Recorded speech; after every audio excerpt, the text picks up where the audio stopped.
latest Coach's Corner. Chad Jackson joined by head men's and women's tennis coach Simon Earnshaw to talk about the Pirates and the Lady Pirates as they head to the NCAA Division II National Championships down in Altamont Springs, Florida next week. And Coach Earnshaw, the Lady Pirates, 3 straight championships.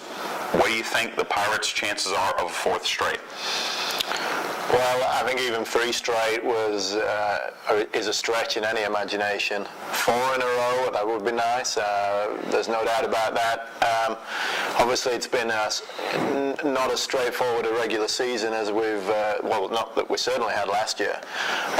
So I think I know it's a cliche, but we'll take it one match at a time. Hopefully we can put ourselves in position to have an opportunity to play for that 4th title. But there's a lot of good teams, a lot of tough matches ahead of us. So it's hard to say. I mean, the opportunity's there.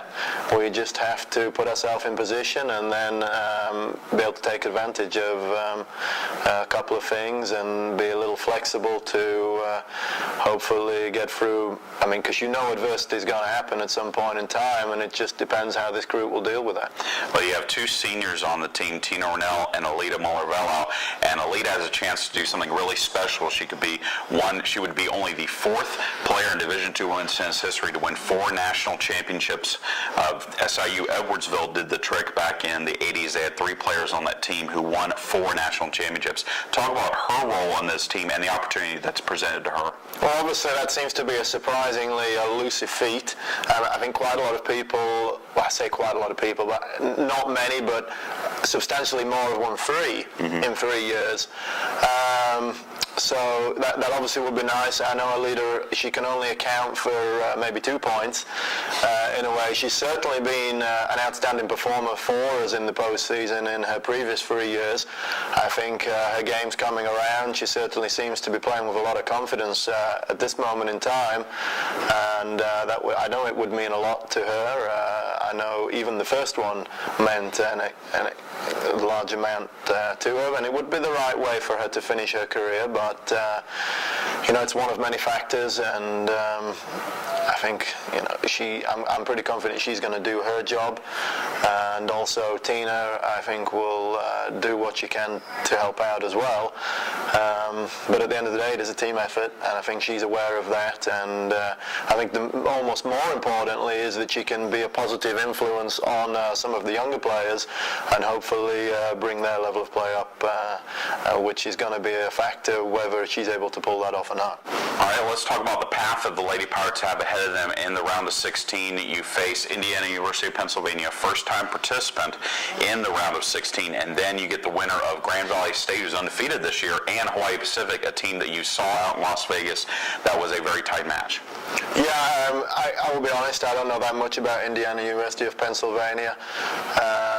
I'm assuming they're going to be very excited to be there, and hopefully that'll be a good match. I mean, you don't really want to look too far ahead, that's for sure.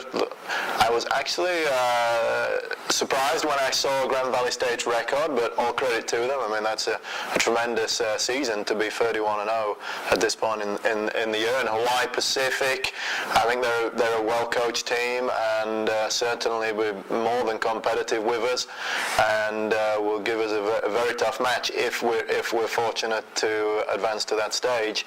The match in Las Vegas at spring break was actually extremely close, and we were down after the doubles. So I think actually that will provide us with some motivation if we are to play them, if we are to get to that match, to try to let's say not put the doubles right, but at least put in a much better performance in the double segment of play than we did over the spring break.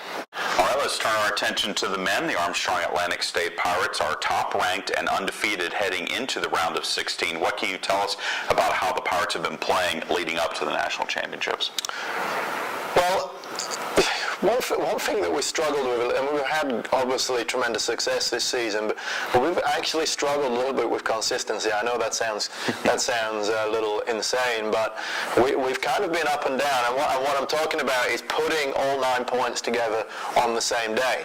Now, that's not to say that it may be impossible to actually do that, but I feel like maybe the match we played against Lynn, which was late in the season, we actually played a complete match that day, but we kind of been a little here and there with certain of our points, and the doubles especially. It's kind of been hard to predict. Mick and Rafa have been very consistent on the whole, but you're not going to win every single match at number one doubles. There's just too many strong teams out there. But in the other sports, it's been hard to predict whether we were going to play well or whether we're just going to be kind of a little flat or make a slow start. So, I think from last year's experience, we're certainly going to be very motivated and very excited. We've got an incredibly tough draw. So we're sort of looking at this as let's say if we have X number of days left in our season, it's going to be X plus one and hopefully plus one, plus one, and plus one. I don't think it makes any sense to look beyond our first opponent.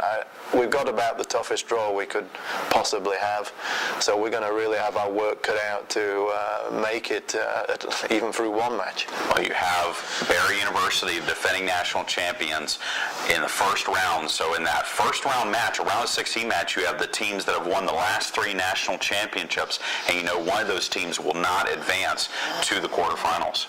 Well, the same thing was, not exactly the same thing was true, but if you looked at the finalists from the event for the last few years, the same thing was true last year, and obviously we didn't advance. Now, we did play Barry in the regular season at their place, and were able to win that particular match, but equally last year we beat them in the regular season and didn't beat them in the postseason, so we're certainly not drawing any conclusions as to that, this looks like a match that we can get through. I'm assuming that what happened in the regular season, it will be completely different when we get down there and play them. It may even be on the same exact courts we played on last year. So hopefully the guys are ready. I know they're excited, and I actually think that's a good opponent for us in a way, because there certainly shouldn't be any trouble being motivated for that particular match. So we're looking forward to a really good match. I know last year, all credit to Barry, they were the better team on the day, and so we're just hoping that we can somehow find a way to edge them. Armstrong Atlantic will leave for Altamont Springs on Monday, and will open up action on Wednesday, May 11th. You can follow along with all the action through ASUPirates.com and the 2011 tennis blog. Just log on to ArmstrongTennis2011.blogspot.com. Chad Jackson for Simon Earnshaw. Good luck this week, and we'll talk to you next week. All right, cheers.